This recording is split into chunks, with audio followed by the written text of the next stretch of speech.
பெங்களூருவில் தற்போது உலகின் மிக விலை உயர்ந்த நாய் ஒன்றை ஒருவர் வாங்கியுள்ளது வியப்பை ஏற்படுத்தியிருக்கின்றது.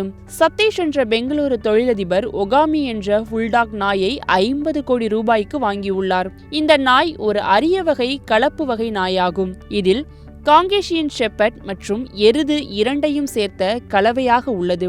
உலகின் மிக விலை உயர்ந்த நாயாக இது தற்போது அறியப்படுகின்றது. 8 மாதமே வயதாகும் இந்த ஒகாமி 75 கிலோ எடை மற்றும் 30 இன்ச் உயரம் கொண்டது.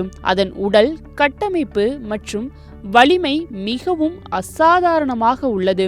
இந்த நாயின் வளர்ப்பாளர் சதீஷ் 150க்கும் மேற்பட்ட நாய் வகைகளை வளர்ப்பவர். அவரது 7 ஏக்கர் பரப்பளவுள்ள பூங்காவில் இவை பாதுகாப்பாக பராமரிக்கப்படுகின்றன.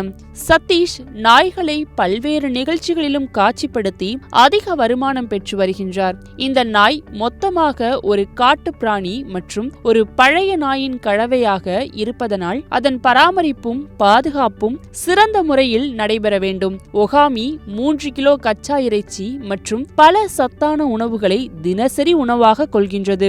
இந்த நாய் தன்மையான ஒரு அரிய பிராணி என்பதனால் உலக அளவில் பலர் இதனை பாராட்டி அதன் வளர்ப்பை பற்றி ஆராய்ந்து வருகின்றனர். இந்த நாய் விலை மிகுந்தது என்றாலும் அதன் வகை மற்றும் அதன் தன்மை இதனை ஜஸ்டிஃபை செய்கின்றது.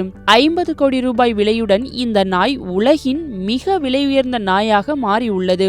இது நாய்களின் வளர்ப்பில் ஒரு புதிய பரிமாணத்தை ஏற்படுத்துவதுடன் இந்த வகையான நாய்கள் உலகில் மேலும் அதிகமாக பரவுவதற்கான வாய்ப்புகளை திறக்கின்றது.